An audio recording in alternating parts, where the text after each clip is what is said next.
Fast and violent, man. Play in and play out. We're going to play with speed. We're going to play confident. We're going to have some swag.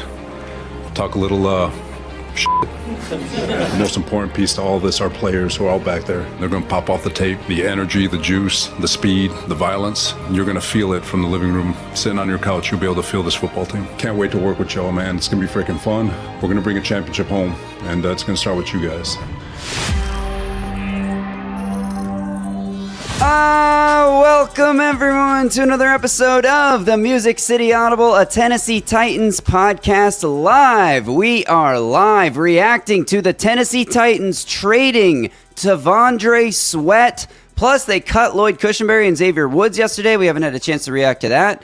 And at the end of this live stream, we're going to talk about the potential rebrand that has been announced and is coming on March 12th. But first, right off the bat, I'm your host, Justin Graver. Joining me, as always, Justin Melo. Justin, the Titans traded T'Vondre Sweat amidst weeks of speculation. Does T'Vondre Sweat fit in the Titans' defense? A lot of people said, yeah, he fits in that he's a good defensive tackle. You need those in any defense. If you can't make him fit, you're not a very good coach. A lot of other people said, well, yeah, he might fit in the defense, but does he fit the locker room? Does Mike Borgonzi like him? And then some other people said, no, he doesn't fit in this defense at all. He's not going to be on this roster. Well, here we are, one day after I said T'Vondre Sweat's roster moves to be determined on yesterday's show, Justin. The Titans, we wake up this morning to a tweet. Well, I guess I was awake, but what? Hang on one sec. This is not right. What happened? Here you go live and everything breaks, folks. We wake up this morning and Tom Pelissero breaks the news. Trade. The Titans have agreed to send nose tackle T'Vondre Sweat to the Jets for defensive end Jermaine Johnson. Check off massive need filled by adding an edge rusher, but do you create another hole by removing a starting defensive tackle? Justin, how's it going? What was your reaction? Well, I guess not totally shocked, because over at Titan Sized, we had an article a couple weeks ago about T'Vondre Sweat potentially being on the trade block once Robert Saleh became the head coach. You know, we thought that was well within the realm of possibility. I was of the opinion, I know not everyone agreed, but I was of the opinion that he was not a great fit in Robert Saleh's defense. In fact, I mentioned yesterday at the Combine that I thought it was a sign that not enough people mentioned when they asked Robert Saleh about players he's coached, you know, of that size and a profile. I was like, oh, look, he mentioned Al Woods. But I'm like, okay, he struggled to come up with one example in like the 10 years that he's been overseeing defenses. He came up with one example, and it was a back-end rotational player who's a minimum veteran type of player. So I didn't think that was some telltale sign that he likes T'Vondre Sweat. And guess what? Everything he said about him and everything Mike Borgonzi said was BS, because they traded him 20 hours later. The trade was probably already in the works. That's what I was going to say. It's so funny. He goes up there at the podium. Tyler of Locked On Titans asks him about T'Vondre Sweat's fit in the defense, and he starts talking about how he's got Al Woods and all the stuff you just said. Meanwhile, Borgonzi's like on the phone behind the curtains talking to Darren Muji about trading him. That just goes to show a couple of things. Number one, the power of the combine. And I mentioned it on Tuesday's show, but these guys go out, they get drunk together, they start talking about stuff, ideas start forming, and movement happens. You mentioned in 2016 when the Titans traded the number 1 overall pick to the Rams that John Robinson admitted all those conversations started at the combine. So number one, the power of the combine. Like once this starts happening, everything starts happening. And we've talked about how next week's going to be a big week for roster moves. Obviously, the Titans getting a head start on that with what they did yesterday, making this trade today. But the second thing to take away from it is that these guys don't ever tell you the truth. They are never going to go up to the podium and tell you the honest truth. If Robert Saleh had got up there when asked about it and been honest, he would have said, oh, yeah, you know, we're actually working on moving Sweat, so stay tuned. Maybe today or tomorrow he's not going to be a Titan anymore. Like, he's obviously not going to do that. So I think it's crazy news just in the sense of how shocking it is timing-wise. Like, we weren't expecting a trade right now. But when you look at what they actually did, it does make sense for a lot of reasons. And the number one reason is filling a massive hole. before we talk about Jermaine Johnson, I do want to let us both sort of share our theories on where it went wrong with T'Vondre Sweat. First of all, this is another Ran Carthon edition that Mike Borgonzi has kicked off the roster within a year. So that, or a year plus, like a year and a month maybe, but that shows you right there that we've talked a lot about that. Mike Borgonzi didn't like what Ran Carthon had done to this team. And my personal feeling is that T'Vondre Sweat on the field is a perfectly fine fit for the defense. Maybe he's not the prototype. Maybe he's not the ideal player that Robert Saleh would build in a lab to play defensive tackle for him. But he's a good player. He can do all the things Robert Saleh said he can do on Tuesday, get numbers to numbers, et cetera, et cetera. But I don't think he fits what Borgonzi wants to build in the locker room. This is a Jarvis Brownlee trade all over again, except that you got an actually decent to possibly good to possibly very good player out of it. And I do think that we've heard these rumors since T'Vondre Sweat, the year T'Vondre Sweat was drafted at the Combine, when it was like T'Vondre Sweat has character concerns and attitude and work ethic, and they're like teams aren't sure about him. And Ran Carthon wrote all that off. I wrote all that off because hook 'em, I still like T'Vondre Sweat, and it's a sad moment for me as a Texas fan, but Titans come first here. And then at the trade deadline last year, all kinds of rumors. Is T'Vondre Sweat going to be moved? T'Vondre Sweat, lots of interest in T'Vondre Sweat. He doesn't get moved. But when you have that much of a paper trail of little reports about things in the locker room and things off the field, not like bad person off the field, not like going to get arrested for domestic violence and then like run from the cops and then be facing like a maximum 70-year sentence like James Pierce Jr., not that kind of bad off the field issues. Just like not before the draft, though. I know that's different, but that's true. No, that's true. He did get that DUI before the draft, and that's like, I mean, that's sort of what it is, though, right? It's like, are you all in, dedicated to football? Jeffrey Simmons level, Cam Ward level. That's the kind of culture they're trying to build in the locker room. This is obviously just my theory, but I think that T'Vondre Sweat said, I'm massive and pretty athletic for my massiveness. I can just get by on this. And I don't think that I know we talked about how much he wants to go work out with Jeff in Dallas. I do wonder if that's still going to happen. Probably, right? Guys stay friends on other teams and work out with guys from other teams in the offseason all the time. But yeah, I mean, that's my theory. I don't think it's about on the field fit, and people can have that discussion all they want. To me, when the breadcrumbs are as many as there are about his off-field character stuff, and again, not like serious, but just culture building stuff, I think you can believe that because that's what they're telling us. Yeah, I mean, first off, shout out to Lemdos here for the super chat tip, $4.99. How do you feel the hole in your heart from losing a Texas product? Obviously directed at you, Graver. He's just going to have to cope, Lemdos. Good move by Borgo. Yeah, I mean, look, I don't want to spend too much time sort of speculating on the reasoning as Graver kind of learns how to operate a computer for the first time. I don't want to spend too much time speculating on what, was it on field? Was it off field? I think it's probably safe to assume it's a combination of both. You believe whatever your heart tells you to believe, again, whether that was off field or on field. I want to spend more time focusing on what this actually means for the Tennessee Titans. And I've got so many thoughts. Please feel free to interrupt if you'd like at some point. But edge, obviously a huge need for the Titans heading into this offseason.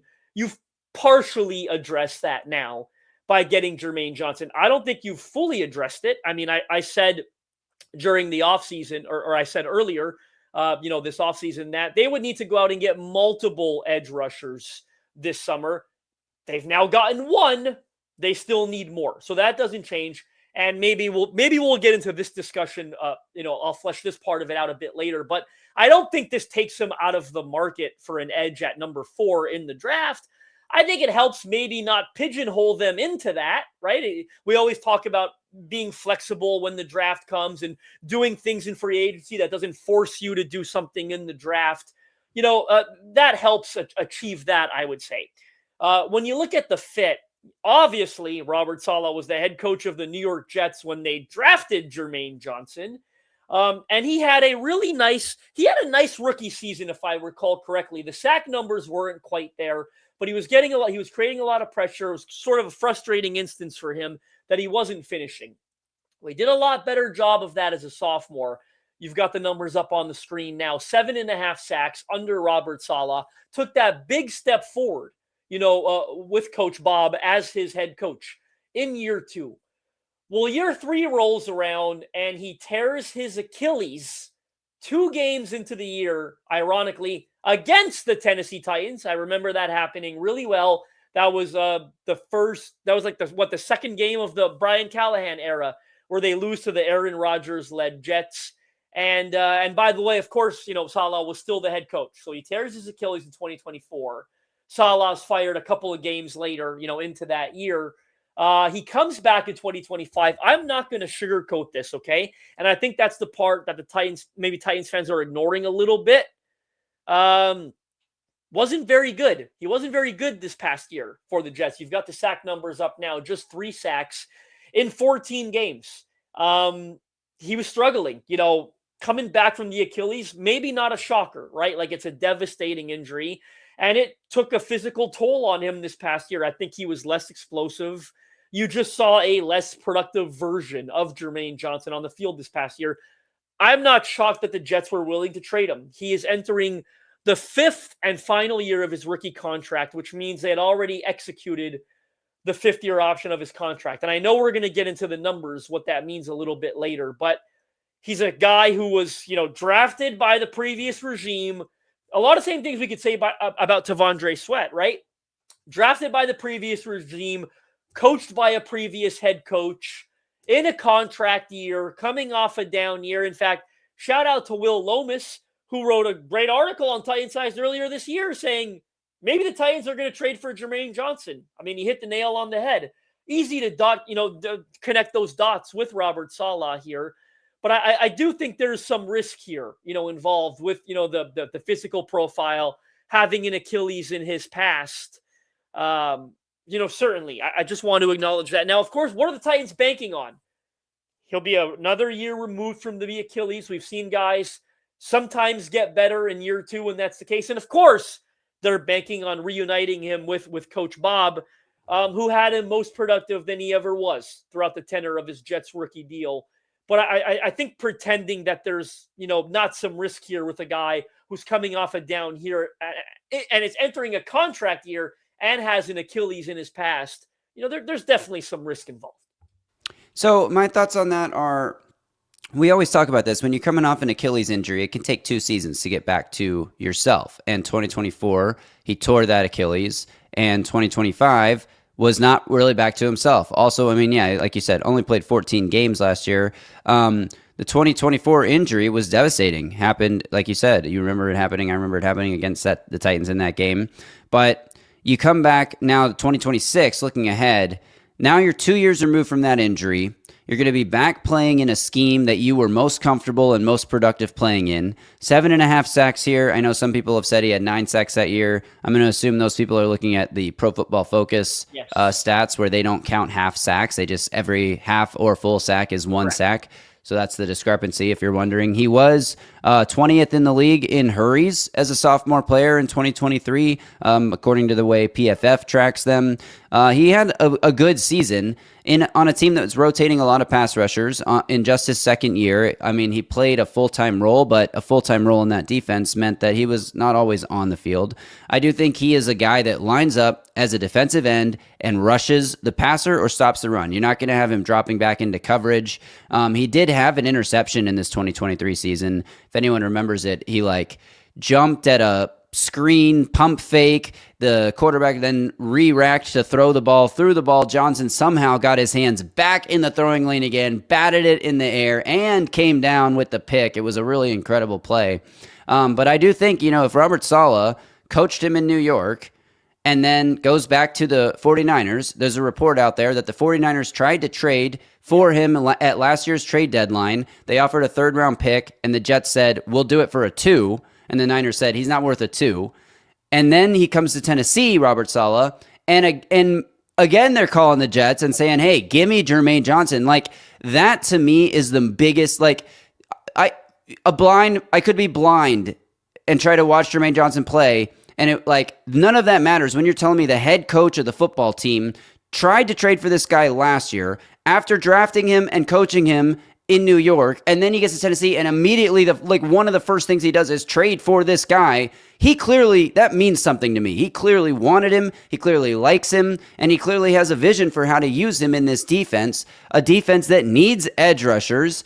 I agree with you. I don't think this takes them out of Ruben Bain or anyone else this year at number 4 overall, because like you said, you needed 2. Now, if they go sign a huge, highly priced free agent, then I think you're wondering, are they setting themselves up to take Jeremiah Love or Caleb Downs or somebody else? And that could be the plan because, like you said, it gives you the flexibility where you're not in dire need of adding a playmaking edge rusher. Now, I don't think Jermaine Johnson is like a premier. We know this. He's not a premier edge rusher. He could get to that point maybe down the line. I'm not going to project that. That seems optimistic in a foolish way, like a little naive way.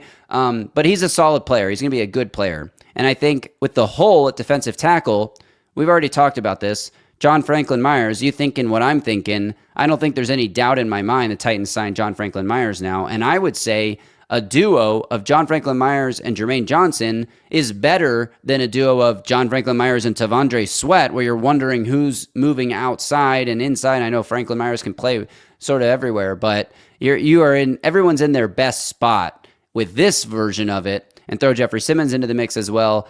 I think it's a good move. It's a savvy move. You get a guy out of here that you don't think is a culture fit. You bring a guy in that the head coach clearly loves. How can anyone be upset with what the Titans have done? Last thing I'll say is hook 'em. Quick shout out to Toe and Mo Fan here for the $10 super chat tip. Thank you so much. Sorry it took us a couple minutes to get to it, but we were on a roll there, talking Jermaine Johnson. Yeah, I do think it's interesting that Robert Saleh had such conviction in making this move, right? Tried to trade for him last year while he was struggling with the Jets, has obviously watched that tape of last season and still had enough conviction to make this move now. Now, here are some interesting numbers. 14 games last year, we noted, 3 sacks, only 6 quarterback hits. He admitted during the year that the performance wasn't up to his standard. This is from Rich over there at ESPN. But both Johnson and the team acknowledged that the Achilles probably affected his performance. I agree with this comment here from Rice School that Johnson is the wide 9 rusher according to Gus Bradley's description of edges. And now, you get into a speculative part here, but Ruben Bain will be the guy that rotates between the edges and the interior defensive line. Jermaine Johnson is definitely a wide 9 rusher. If you are not familiar with his skill set, at least it was before the Achilles, it's burst, it's first step explosiveness, it's speed off the edge. It's the prototypical profile of a wide 9 edge rusher, and that is the role that I would project him to play here in Tennessee. Yeah, absolutely it is. And another question here, Justin. Should we go ahead and extend Johnson?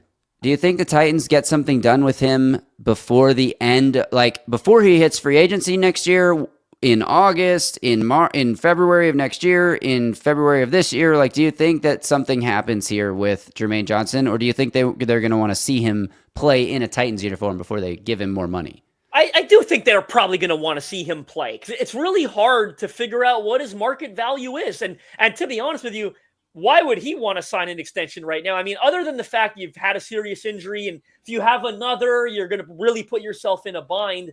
But I would like to think his market value in terms of an extension is not all that high right now. He probably wants to play, a year removed from the injury to see if he could, play his way into a bigger contract. I'm going to take that question as an opportunity to discuss something that I did want to discuss about this move. Another good question here before you get into it. Did we get draft capital too? Right now, the report is Tavondre Sweat for Jermaine Johnson. Now, sometimes that initial report will come out, and then an hour later, somebody will tweet, the so-and-so is also receiving a pick and so-and-so. But I think we are clear of that point where if that was included in the trade, we would have heard about it by now. So I'm pretty sure it is a straight player for player. Yeah, ESPN even put in their report the rare player for player trade. So there's nothing else here. I'm going to take that question as an opportunity to discuss the financials, because I found it really interesting.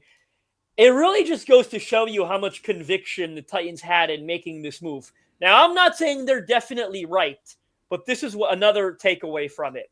Jermaine Johnson, 1 year left on his deal. It's the 5th year option, fully guaranteed $13.4 million, which means that's what it counts, towards the salary cap. Now, the Titans have a lot of cap space, so it's by no means a significant blow to be taking on this contract. But in making this move, not only did they part with T'Vondre Sweat, but they kind of parted with like $11 million in cap space and another year of team control, of a team-friendly deal. Because while Johnson's on a contract year, T'Vondre Sweat had 2 more years left on his deal. What's his cap hit this year? It's like under $2 million. So they're sacrificing $11 million in cap space by making this move and 1 extra year of control over the player that they had on T'Vondre Sweat. So, I think tells you a lot about how they feel about T'Vondre Sweat, and probably tells you something about how they feel about Jermaine Johnson as well. Yeah, and this is a great comment here. No way they extend Johnson before Skoronski. I agree. I'm of the opinion that you got to see him play before he signs. I mean, you're not going to give a guy money with this injury history now without seeing that he's back to himself, or whatever you define as back to himself. Last thing on Johnson before we move on and talk about some other stuff. So this might be a silly, so not a silly question. I guess if you don't know, you don't know. But the decision to pick up his 5th-year option was made by the Jets already, Blue Bomber. So the Titans inherit it. Like, they're inheriting the contract. He's already on the 5th-year contract this year. Titans agree to inherit it by trading for him. Yeah, there was another question in here. What's the general feeling? From Fleety TV, the general feeling is this is a savvy, smart move to improve your team, where you add a player at a massive position of need, and you also get somebody out of your locker room that, regardless of, a lot of Titans fans like T'Vondre Sweat because they see him play and they like him, and he's big and he's athletic for his size, and he's a monster of a human. And I went to Texas, so I'm biased towards him. But from everything we've heard and everything that has been reported since basically before he was even drafted, there are reasons to believe that he is not the best fit for the locker room of guys that Mike Borgonzi is trying to build, which is a group of guys who are so dedicated to the sport of football. They eat, sleep, drink, breathe football. All they do all day, every day is football. And for the record, Ruben Bain is that guy. He talked about it at his combine presser yesterday. Justin, I have one more thing to talk about since I mentioned Ruben Bain, and we are live right now. Bain just measured.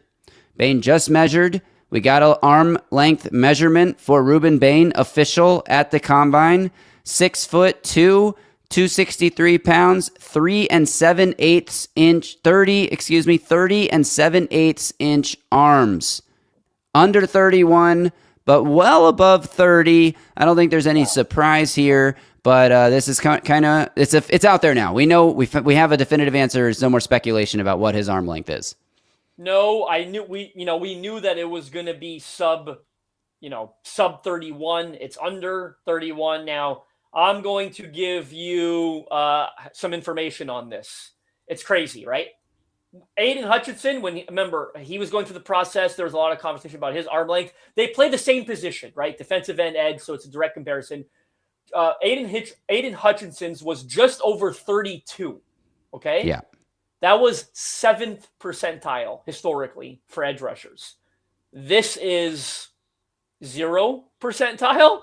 I mean, we knew it. It's not a surprise. I knew it was under 31. I called it. I think, did I call it sub 31 on yesterday's show? I think I did. We knew it was sub 31, so it's under that. You want to know what's kind of fun here? What was Roger McCreary's when he came out? Now, Roger McCreary's was almost 29. So, I mean, still about a fair difference. I think about 2 inches longer. Yeah, 2 inches longer than Roger McCreary's. But I still think that's pretty funny, considering we always called McCreary T-Rex, and he was at corner. So, means a bit. I mean, it means. I disagree. Different things, different reasons, in my opinion. It means a lot at corner, but it also means a lot at edge. Under 31. But listen, it is what it is. We knew it. I'm not changing anything about my opinion on Ruben Bain, because it's exactly what I knew it was months ago. And here's the thing. We're getting a little off topic, and I did want to hit some more of these questions in the chat because obviously we're live. People have joined a little bit late. Yanksy King asking, doesn't getting Johnson make it less likely we go edge at 4? I think it makes it slightly less likely. I think we need to wait and see what they do at free agency, because I could imagine a defense that now has Jermaine Johnson, Jeffrey Simmons, John Franklin Myers, and Ruben Bain. That's a pretty good-looking front four, I would say. This really helps the draft. They still need a lot of players, but the ideal situation for a GM is to be able to pick best player available. I've been saying this. Is Bain the next Donald or no? Justin, I think I did text you this like 3 or 4 weeks ago.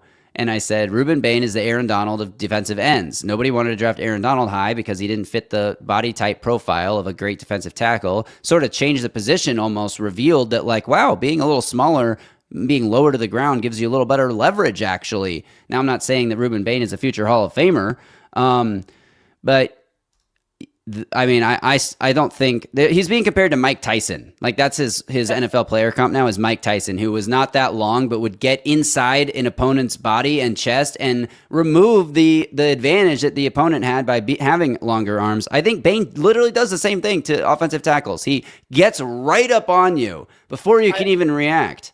I will say, so I don't think this takes the Titans out of the edge market at number 4 yet. But I will say it does make you feel like Ruben Bain is now a lot better fit than a David Bailey, does it not? Like, David Bailey, to me, is that similar wide 9 profile who's a questionable run stopper, questionable run defender. Totally different than Ruben Bain. And Jermaine Johnson is totally different than Ruben Bain. So for me, certainly feels more Bain than Bailey at number 4 now. But let's also acknowledge that. I mean, I think the Jets were probably always going to go edge rusher at number 2. But now they probably definitely are, right? Now that they've traded Jermaine Johnson. They've got Will McDonald and nothing else at edge. And the Titans have Jermaine Johnson and not a whole lot else either. Yeah, they got Femi, they got Jalen Harrell. But those are rotational guys as of now. They're not starting caliber players. So Jets are going to go edge at 2. That could impact, what the Titans do it for. It could bite them in the butt, maybe even a little bit, right? But, TBD. But I do think if I saw Caribbean Daniel make a comment in the chat, if they go out and sign another starting caliber edge at 4, in free agency, if they go pay, a Kwity Paye, for example, or a Boye Mafe or a Jalen Phillips, whatever. That might take them out of the edge market at 4, and that might set them up to go BPA, which could be Caleb Downs or Jeremiah Love. So it's going to be really interesting to follow along with free agency here. Got a question in the chat. I was just about to put that up about Jihad Ward. He's on an expiring contract, John. He's a pending free agent. I'd like to see the Titans re-sign him. He's a good rotational player, but as of now, he's not under contract with the Titans. One last question I wanted to hit, and then we're going to move on. Sorry, everyone, but we do have a lot to talk about today. Dalen says, I think it shows even further that Saleh is going to go and get his guys to make this defense better. It's what he did in New York, and they made that D the best in the league. I think more moves to come. I totally agree. That's why I'm going to go ahead and get my Sharpie out and write in John Franklin Myers to this Titans defense. I think between how the connection to Saleh and Aaron Whitecotton and Tanzel Smart and the Instagram post, it's like, is there a more obvious free agency fit in this entire league right now than John Franklin Myers to the Titans? I also think, I know that he doesn't do the same things that T'Vondre Sweat does, but I do wonder if signing John Franklin Myers and re-signing Sebastian Joseph Day gives you, and Jeffrey Simmons is a good run defender, and Hayden Kyle here. I wonder if adding Franklin Myers and bringing Joseph Day back, who's a good run defender, had a primary run-stopping role for the Titans this past year, does that do enough in Robert Saleh's scheme to offset what you're losing in T'Vondre Sweat as a run stopper? Because while neither player is a like-for-like replacement, they might not want a like-for-like replacement if they truly feel that Sweat wasn't a great fit for the defense. So maybe bringing in Franklin Myers and re-signing SG Day, Sebastian Joseph Day, is enough, to help you, make up for what you lost in the run-stopping department. This is a good one, Justin. I know I said last question a second ago, and we're 30 minutes in, and we've talked about one topic, but this is breaking news, and it's a live stream. So, Random from Two-Tone Blue Blood. Random, in discussions with the Jets, is there any way the Jets would tell the Titans which edge they like best, like a wink-wink part of the deal? Now, I think it's a little early for them to even know Yeah. which edge they like best. They're going to be going through the process. They got combine formals this week. You're going to have private dinners, workouts, top 30 visits, and all that stuff. And you should take that time to decide before you make your decision, because the character, again, the reason T'Vondre Sweat is not on the Titans, as far as I believe, the character matters more than just the tape. So I doubt that they've made up their mind. I will be mock drafting, and every mock draft I create from now until the draft, I will be putting not just my number 1 pick, Fernando Mendoza, the same in every draft. I will also now be putting Arvel Reese as the number 2 pick in every single draft that I do. Mock draft. Well, it's funny. I mean, I do think the Jets are probably going to go Arvel Reese at number 2, but I think David Bailey's probably still in play there as well, and maybe Bain, although I don't know about with those arms how the Jets will feel about that. But another thing, we talked about Robert Saleh building his defense. I mean, he goes and gets Jermaine Johnson, a guy that he's coached. We're projecting him to go get John Franklin Myers, a guy that he's coached. We've got Quincy Williams, a free agent linebacker who he's coached. A bunch of safeties, which we're going to talk about in a second, that he's coached. Like, it does feel like that they're interested in going out and getting a bunch of guys that he's coached on the defensive side.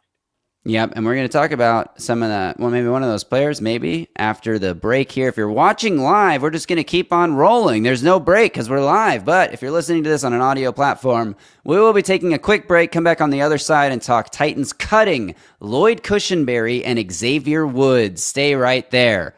But you guys are right there because this is a live stream. Welcome back. We're talking Titans cuts now, Justin. Titans cut late on Wednesday. So late that we had recorded the pod. I had edited most of the pod. And then while mid-edit, we find out the Titans cut Lloyd Cushenberry. Titans cut Xavier Woods. I texted you. I'm like, are you available to retape some stuff? You're like, no, I'm not home anymore. Why would they make this move so late? I'm like, all right, fine. I'll tape like a little topper that it goes at the top of the show just to let people know that we're not stupid. We did not notice this happening and that we did already record a different podcast. So I did a little addendum at the top. I talked about the cap savings that they could do. And then we got into yesterday's pod. But today, you and I can talk about what this really means for the team from a roster building standpoint. I have a lot of thoughts on this. This is going to be a longer live stream than it was planned to be because we just did 30 minutes on Jermaine Johnson and we already had an entire show planned for today. But it is what it is. It's that time of year. Justin, the Titans save a total of $7.2 million in cap space by cutting Lloyd Cushenberry and Xavier Woods. Neither player really gives them a ton of money individually. It's like 3.7, 3.8, and 3.4 respectively. But then you go trade for Jermaine Johnson. Like you said, you spend $11 million in cap space just like that by making that trade. Maybe, do you think the timing at least was connected? Like, because they could have done this next week in terms of the releases. Do you think there's any connection there, or do they have so much cap space it doesn't matter? I think they've got so much cap space that it doesn't matter, that they're not really linked. But look, you and I both speculated earlier this offseason, I should say, that Lloyd Cushenberry and Xavier Woods might be, they were potential cap casualties. I will admit that what spelling error is he talking about? I don't see. Apparently, there's an I in there in the lower bar, but you know what? That's why we're live, and you can fix things, so all it doesn't good. matter. I didn't think that either player was definitely going to be cut. I was a little surprised on the Cushenberry decision, but then we got word. I don't remember hearing this, that he underwent shoulder surgery this offseason already, and the Titans released him with a failed physical designation.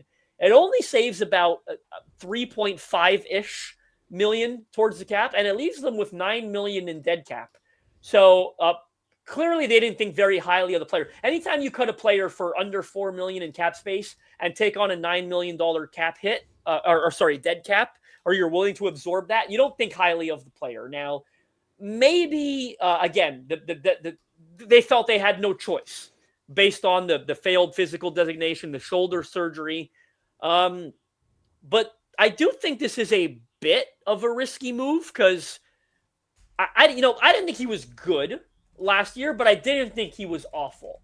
I was kind of content rolling it back with him and saying, by the way, just like we're saying about Jermaine Johnson, that he's going to be another year removed from the Achilles injury. in 2026, and maybe he'll be better than he was in 2025. Well, Titans obviously didn't care to think that. And again, the shoulder surgery might have made that null and void, essentially, that part of the potential thought process. But I think it's a bit of a risk here because I don't think there are many good centers in free agency, and I don't think there are any centers I'd be comfortable drafting and starting right away. So TBD on this.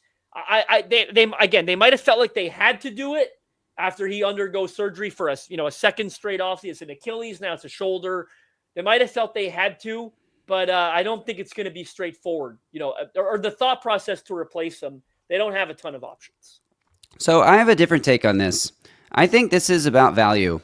And I think that I'm going to play a clip here in a second. Now, Mike Borgonzi and Robert Saleh did a co-appearance on the Pat McAfee show yesterday. It's about 22 minutes long. The whole thing's on YouTube. I thought it was a fantastic interview with these two guys. One of the best public speaking, platforms that either of these guys have appeared on. They did a little bit, but they didn't just go on there and repeat all the same things they've said to everybody else who's talked to them. Like the McAfee crew, I'm not a huge McAfee guy in general. His energy is a little crazy for me to watch an entire show of. It's fun for clips, and it's fun when Aaron Rodgers goes and says something crazy, but I'm not a huge McAfee guy. But he did an incredible job with this interview of getting two guys who are, as we talked about on yesterday's, the whole point of yesterday's show is they don't say much. They're very cagey. They're very couching everything they say. They're very coach speak in all their answers. They're not revealing anything. I thought McAfee did a great job of sort of getting them to relax and open up and feel a little loose with all the just funny, crazy energy of former players. It's not the same as, talking to Tom Pelissero, although Mike Borgonzi did tell a very funny story to Tom Pelissero yesterday when he said, Brian Dable tried to convince me to pass on Cam Ward last year, and now he gets to coach him. Anyway, all that to say, I think this is exactly the same situation as when they cut Harold Landry in terms of a player that they're paying a lot of money to, over $14 million a season to, who's just not living up to that contract.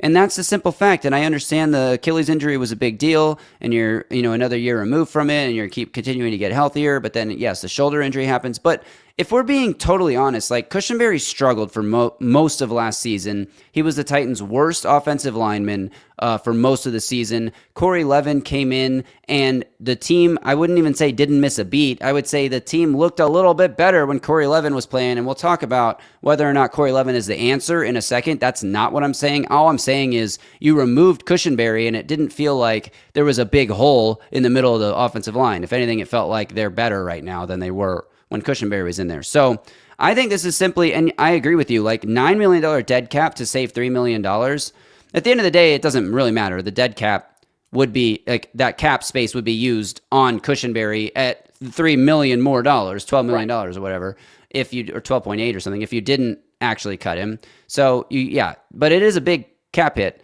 to take. It is a big dead cap hit, but still, you save 3.8 or whatever million dollars.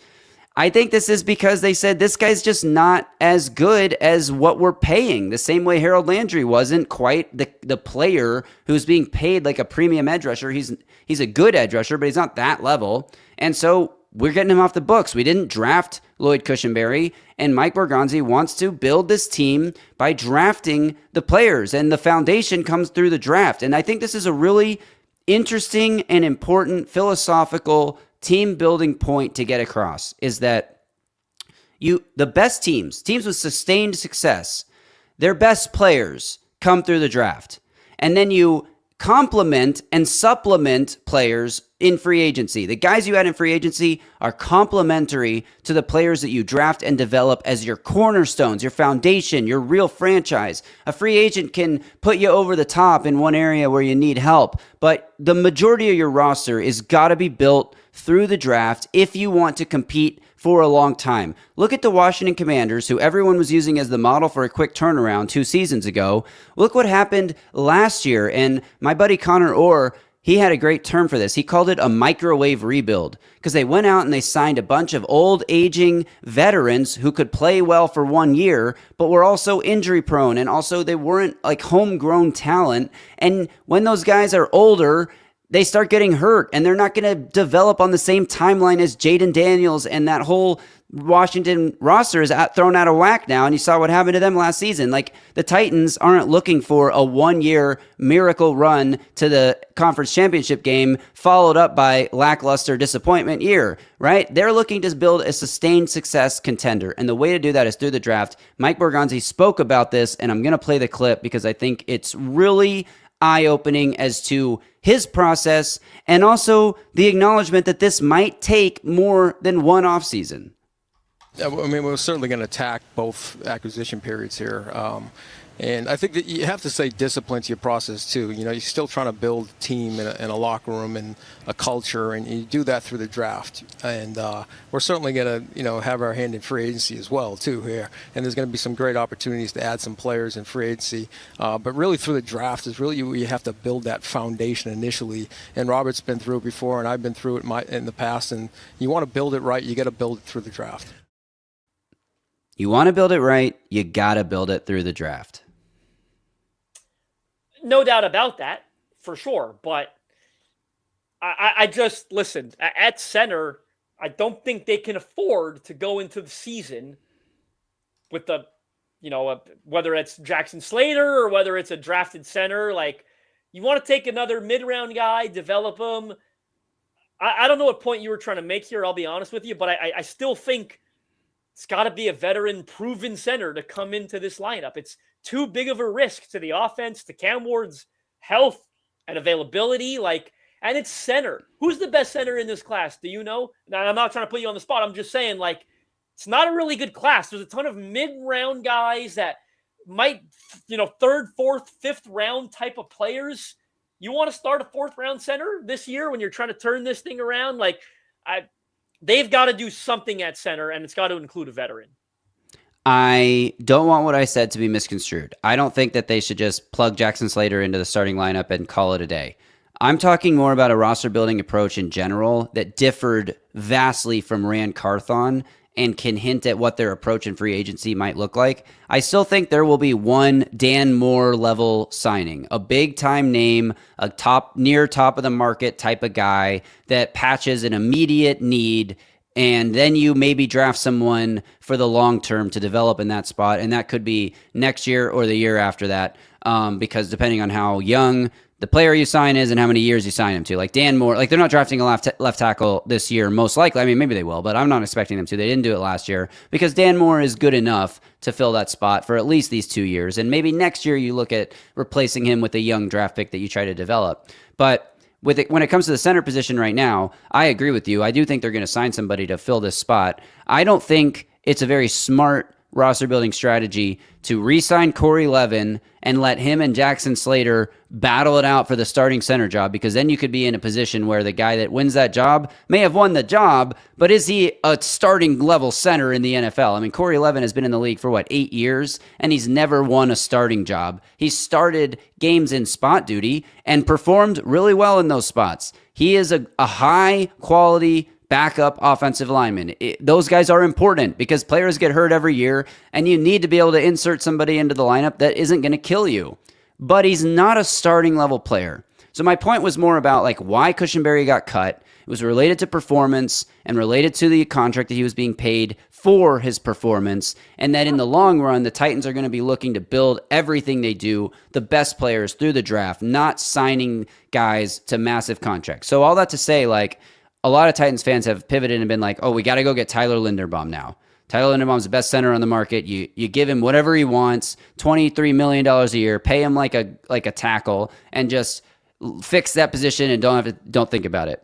Well, first of all, I think the Ravens are going to give him a market-setting deal. I mean, their GM went to the podium on Tuesday and said, we have a market-setting offer on the table for him right now already. So I do think that that's going to end up happening. I mean, if you're Tyler Linderbaum, you have the chance to go back to playing for a world-class organization with a 2-time MVP quarterback and a new head coach that everyone in the organization is excited about. I feel like he would pick that over, I'm going to go rebuild with the Titans. That's just me. If they offer him more money, you never know, but I don't think that they want to lose. They don't want to lose Linderbaum, so they're going to pay him what he wants. I'll pause down real quick just to answer this. Woodrun the Pooty 696, thank you for the super chat. Titans will get a 5th year on Johnson, right? Yes, that is this season. The 2026 season is the 5th year option. Johnson will play under that option. But back to the center position. Let's take a look at the free agent center market, because there's a few guys that when Tyler Linderbaum signs with the Ravens and everyone panics, there are other guys on the market that I think you could get away with playing that the Titans are going to have their eye on. So it's kind of small. I apologize if you're watching this on YouTube. You might have to get close to your screen here. But I did not sort this by market value. Maybe that was a mistake. Connor McGovern is projected for a $16 million contract.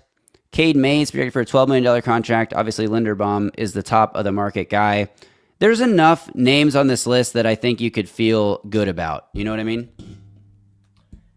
I mean, there's like three for me, to be honest with you. There's three. And that includes Tyler Linderbaum, though. So there might only be two. It's Cade Mays and Connor McGovern. I think those are the only two outside of Linderbaum that are good, high-end centers in free agency. And I think the Titans probably do got to sign one of those three. And if they decide to blow the bank on Linderbaum, I'll be a little surprised, but I won't be disappointed, because I'm worried about how they're going to attack this position. Because I don't think they've got a lot of options. They almost certainly have to sign one of those three players. And I like what you said about Corey Levin, because I couldn't believe the amount of Titans fans on Twitter yesterday just getting ready to re-sign Levin and put him in the starting lineup. I'm not to pat myself on the back, but remember what I told you about Xavier Woods a couple weeks ago? Not to bring it up now. I'm not trying to rub it in, but I said, aim higher, right? Like, stop just settling. Back-to-back 3-14 seasons. We got to aim higher. And we got to aim higher than Corey Levin. Not a starting caliber center. He's never been considered that at the NFL level by anybody, or any team that he's ever played for. Shout out to College Boy /XL7EL. Stopped what I was doing for the Justins at MCA. You guys kill it. A super generous $20 super chat tip. I'm going to guess, College Boy, that you are a liar, because no college boy has enough disposable income to throw $20 our way here on the MCA live stream. We thank you so much for the generosity. That's a really awesome super chat tip. Thank you so much for that. Aim higher than Corey Levin. Graver. I saw Graver's face too, Jacob. Aim higher. Bring him back. He's a really good backup center, good backup guard, a good backup reserve interior lineman. But I think they've got to go get one of Linderbaum, McGovern, or Mays in free agency. Yeah. So, I mean, there are the guys in like the next tier down from that as well, like a James Daniels, Ethan Pocic. You don't like those guys, Austin Corbett. I mean, these are guys that have been starters in the league. I think they're just kind of, give me McGovern or Mays. If it's not Linderbaum, I'll leave. And there are some, like, I saw a comment in the chat about Logan Jones from Iowa. Might be the best pure center in this class. Probably going to have freakish athletic numbers from what I'm hearing at the Combine this weekend. Sam Heck, Kansas State. Connor Liu out of Auburn, although he tore his ACL this past year. Trey Zune out of Texas A&M is going to be moving to center from what I understand. So there are Brian Parker out of Duke I really like. There are some guys, mid-round guys in the center class, but no way I'm starting one of these mid-round centers or Corey Levin or Jackson Slater. Give me a surefire upgrade. Yeah, and that's a fair point, and I think that I don't think it's going to be difficult to upgrade from the level of play that Cushenberry was giving you, is my point. I think that he was struggling more than Titans fans wanted to admit, because they paid him a lot of money and he was really good in Denver. He was not good for the Titans. He was never really good for the Titans. And I always say, do you remember me saying on this show, he was playing poorly before he tore his Achilles? Like when he made his debut. And you can chalk that up a little to, a new team, new scheme. We're talking about the first couple games of his tenure, right? Because he tore it midway through his first year, but he wasn't playing very good before he tore it. Yeah, and Linderbaum's the best, one of, if not the best center in the NFL right now, so he's going to get paid like it. I wouldn't be mad if the Titans did it. I just don't see it happening. Maybe he's this year's Dan Moore, and then what? You're going to have $20+ million a year committed to Dan Moore. You're going to sign Skoronski to what, $22 million a year here in the next few days. You're going to give Linderbaum $23 million a year, which is what the tag number would be for him. Like, are you going to just pay that much money to your offensive line? J.C. Latham's a year or two away from being extension eligible. You're going to bring Zeitler back for another $9 million. Like, what, you're going to sink $100 million into the offensive line? Like, you can't put all, I mean, obviously it's an important position group, but you can't put all your resources there, even if you do have the rookie quarterback. Now you can save a lot more money if you cut Calvin Ridley and L'Jarius Sneed, but that's neither here nor there. The Titans also did cut Xavier Woods. We barely talked about that. Now, here's what I'll say about these cuts, Justin, is that I've done like probably 40 iterations of stick to the model Titans offseason, mock offseason, that tool that came out literally the day we did our mock offseason live stream, like later that day. This tool was everywhere on Twitter as a new announcement. Stick to the model. If you guys haven't played with it, just Google it. All one word, stick to the model. You'll find it instantly. It's really cool. Really nice thing to be able to see like what the Titans could do with all their cap space and everything. And there's even a mock draft function in there. In every iteration, just about every single iteration I've done, Justin, I have cut Lloyd Cushenberry and Xavier Woods. So, like, to me, this is the smart thing. These are the smart moves to make to begin with the roster rebuilding process. Now, Xavier Woods, you draft Kevin Winston Jr. in the third round last year. You gave Amani Hooker an extension last August. Xavier Woods was expendable. As you said, he's sort of an aim higher guy. Like, he was a stopgap signing because they just needed a body that you could put in a starting lineup and not get killed. But he's not a high-quality, high-level contributor. He missed a tackle on one play that ended up going for like a 60-yard touchdown last year, if I remember correctly. That was the Puka Nacua in the backfield on the 4th and 1 end around or whatever it was. Yeah. Yeah, agreed. Well, who knows what they do there. There are safeties they could add. There's a safety that has played for Saleh that they could add that I'll let you talk about because I'd be stealing that from what you said in the chat, in our group chat, a different place here. So I'm not going to say it. I'll let you say it. But there are players that they could add here. There's also the obvious, Caleb Downs. Now, I'm not saying that this means they're drafting Caleb Downs because they cut a backup safety, obviously. But I do think that, the door's open as it's ever been. You trade for an edge, you cut a safety. Like, I'm not ruling it out. I said it yesterday. Like, I still think we all agree, he's the best player in the draft. I think at a certain point, positional value matters, but when you're talking about a possible Hall of Fame level player, or at very least like a true blue chip player, when there are maybe only two true blue chip players in this draft, and those to me would be Caleb Downs and Jeremiah Love, that positional value, who cares? Draft the best players. The Titans' biggest need, everyone wants to say the Titans' biggest needs are wide receiver and corner and edge. No, the Titans' biggest need is good football players because they don't have enough of them. That's what their biggest need is. And Caleb Downs is going to be a good football player. He's like the easiest eval in this whole draft class. I just don't see any way that he isn't amazing. Top 3 safety in the league from like maybe week 5 once he gets his feet under him, maybe sooner than that. So I'd be all in on that. But there are also some free agent safeties we could talk about. I don't think cutting Xavier Woods, though, was a surprise. I do think the timing was a surprise because I was expecting all these moves to start next week. But it's not a surprise to see him cut from this roster. Yeah, I agree. I don't think he's a very good football player. I think he's all kind of the definition of average. Again, they saved $3 million by cutting him. Like, it's anytime you cut a guy to save $3 million, I think speaks volumes of your opinion of the player. I do think it creates a minor hole at safety because your 2 starters, we knew this, Amani Hooker, Kevin Winston Jr., both somewhat injury prone, right? And plus, defenses nowadays, 3 safety looks. Sometimes you want to have 3 of them on the field. So sometimes you want to have them on the field all the time, right? That's what a lot of defenses are doing nowadays.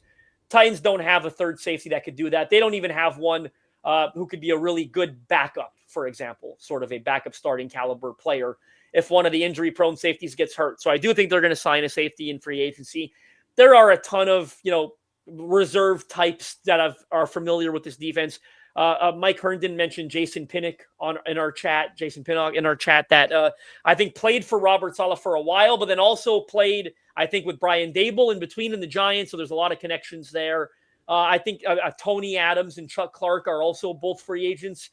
Saleh had them both in New York with the Jets. So I think there's 3 natural fits there. And they all kind of fit the, not really a starting caliber player at this point, but could be a number 3, more so if you're looking for like a backup in case of injury. I wouldn't be comfortable with one of them being like an every down kind of number 3 safety, to be honest with you. But if you're just looking for depth, I think those 3 fit the bill due to the familiarity they have in this scheme.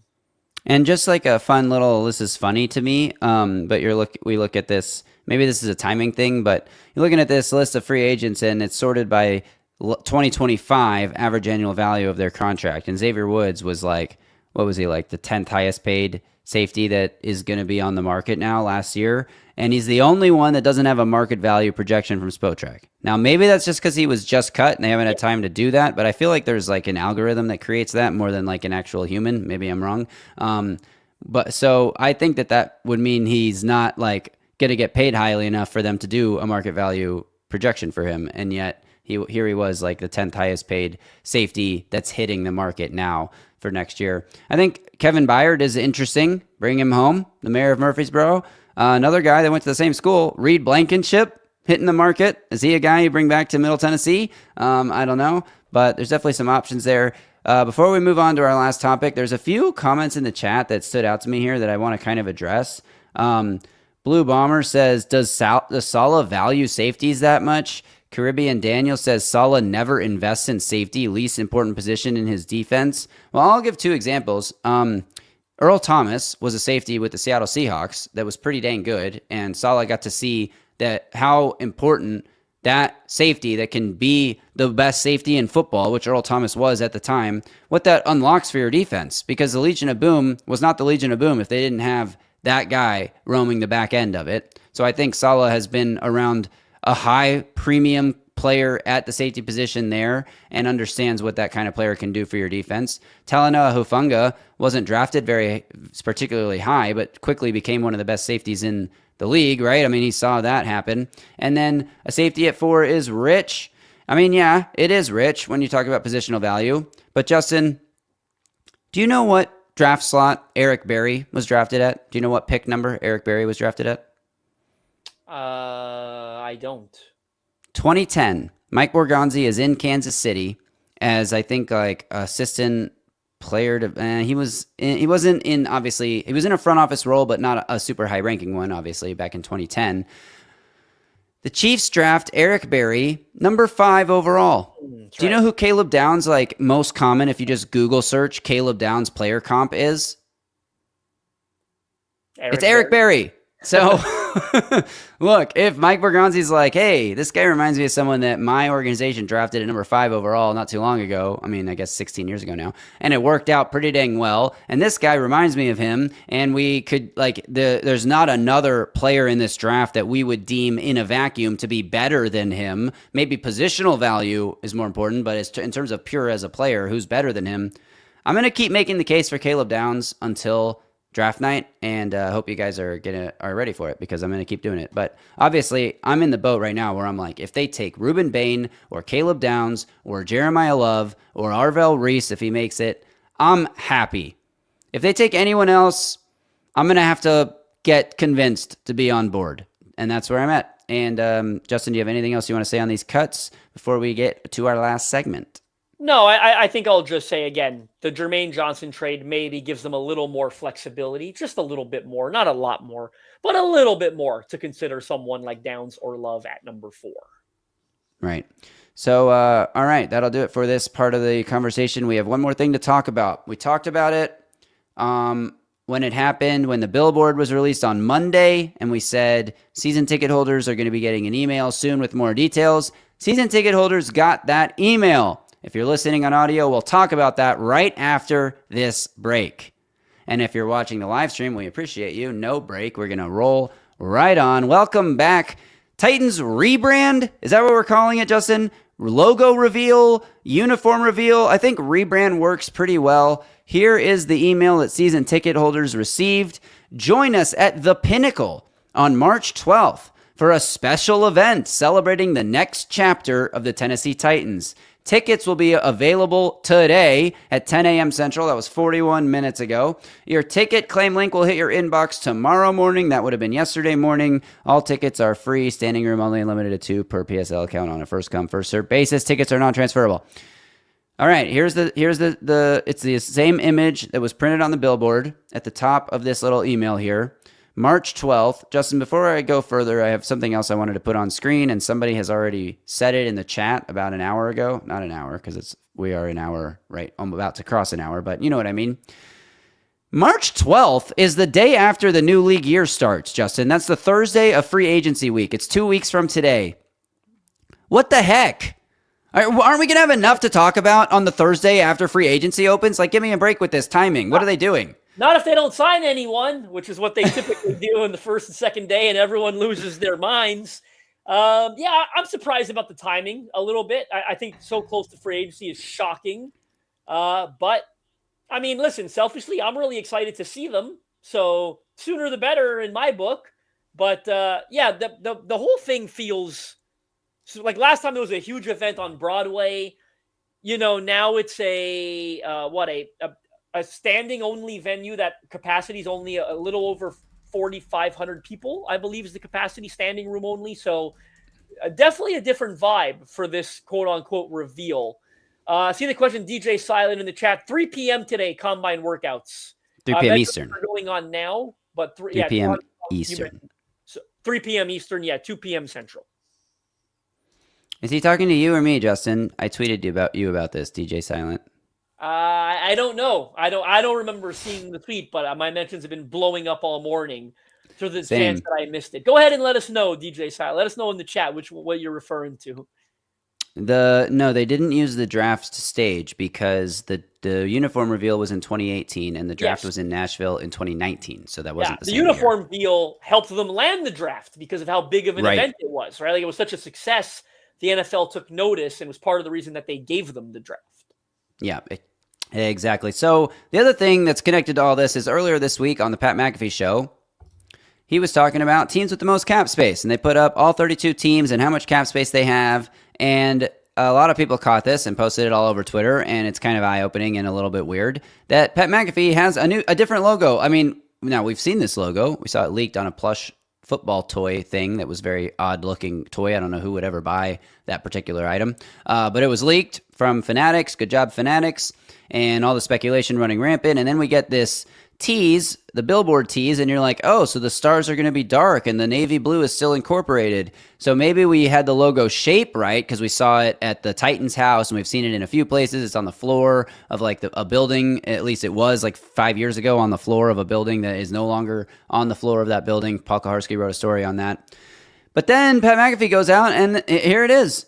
That's the new logo we've been seeing as a leak everywhere.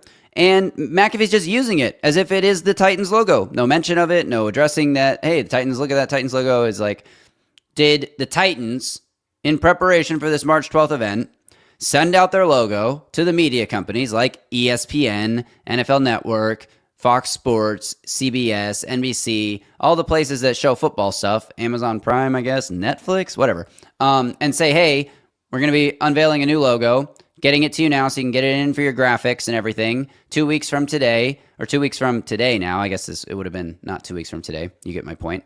And McAfee's producers were like, oh, make sure we get that new Titans logo in there, and just like didn't realize that it hadn't been revealed or announced yet. Or is this some other weird, like they're just like trying to be inside, like online, like we know what's going on online and we know there's these rumors about this logo, so we're going to like have some fun with it. I think this is the Titans' new logo. I think that the McAfee producers messed up, and it's here, and it's in the show, and it is what it is. And like that, we were getting our first real look at how it's going to be used and how it's going to look in graphics like this. And I think it's really interesting and weird that it was just on the McAfee show like this. Yeah, I mean, TBD, but is it a mistake by the intern? Is it a cheeky joke? Are they getting ahead of it? Who knows? It sounds like Borgonzi, have shared a laugh about it, but excited about the event 2 weeks from today. Like you said, I hope selfishly they just reveal everything. Here's the logo. Here's the jersey. I'm dying to see it all. Can't wait to buy a new jersey. A Cam Ward jersey, of course. I've literally been waiting to get my hands on that one. So Blue Bomber says, points this out, and I noticed this too. So the LA Rams, like our buddy Zach Cohen, who was on the show to talk about the Titans uniforms, has done some reporting and digging and found out that the Rams will be removing the gradient from their logo. If you look at the Rams logo on screen here, it goes from white to yellow. They're going to be removing that. It's going to be all one color now. I'm not sure which color, but the Rams logo is still the old Rams logo here. Right? So is it because the Titans are doing this on March 12th that they've already sent their new logo to the media companies who need to use it? And the Rams, who knows when they're unveiling their new logo? Maybe it's later in the process or later in the offseason, and so they're not sending it out yet. And that's why the Rams' old logo is. We're really getting into conspiracy theories here because we honestly have no idea. I can't wait to, here we go. This is a great question from Kitty Cat Jones. Graver would know more about this than me. Who makes these graphics? Why would they have it set up like that if it's not real? So I could speak to this. Look, I worked at NFL Network, Fox Sports. I've been in these rooms where they make the graphics before the show. I've sent graphic requests to people. I've built them myself. The way it works is basically you have like a library of team logos, and that library gets updated by the design team at the instruction of higher level producers, sometimes executive producers, sometimes segment producers, sometimes it's just like the department head that oversees it, or the graphics department head oversees it, and they're always up to date, and there's like meetings once a week, especially when things are changing.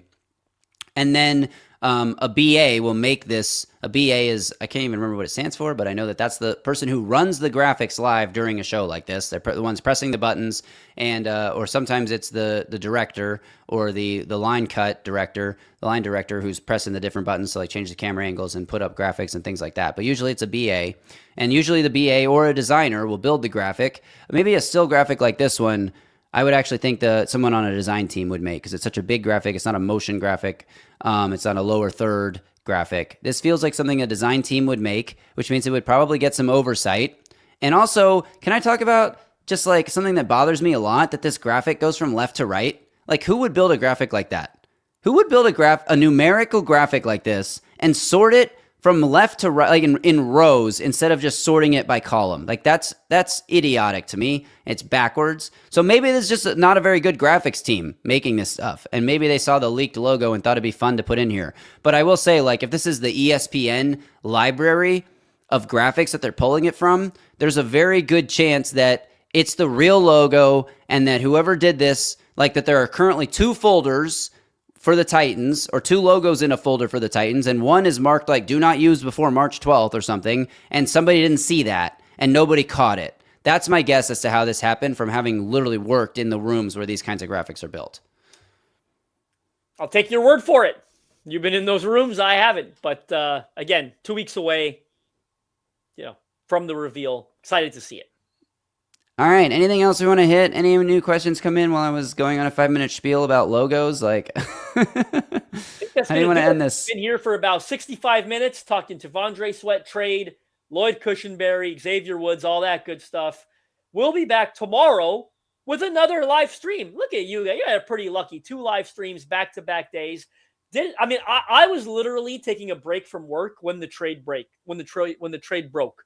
So I had to kind of, what? They did what? I actually got a message from someone first before I saw it, and then had to jump right back onto the computer and go back to work here. And I wrote a story and then come on here. And now I'm going to go write more stories. A lot of work to do, especially with the combine today. So we'll see you guys at the live stream tomorrow, 10:30 a.m. Central, 11:30 Eastern. Talk more Tennessee Titans. Maybe they'll cut more players. Maybe they'll trade more players. We'll have some more combine stuff to get into as well. Lots to talk about. Shout out to Nighttime Visions for beating the buzzer on the super chat tip. $5. Looks like a hungover intern made that whole mock-up. We tend to agree. Thank you so much for the tip. Don't forget to like the stream and leave a comment on the real video after the stream ends. Wait till the stream is totally over and then scroll down a little bit and type in a comment that says, "We love Justin," and don't tell us which one you're talking about. Don't tell us which one. You love us both. That's the way you should. We'll be back tomorrow. Hope you guys are there. 10:30 a.m. Central on the stream. Till then, y'all stay safe out there and tighten up.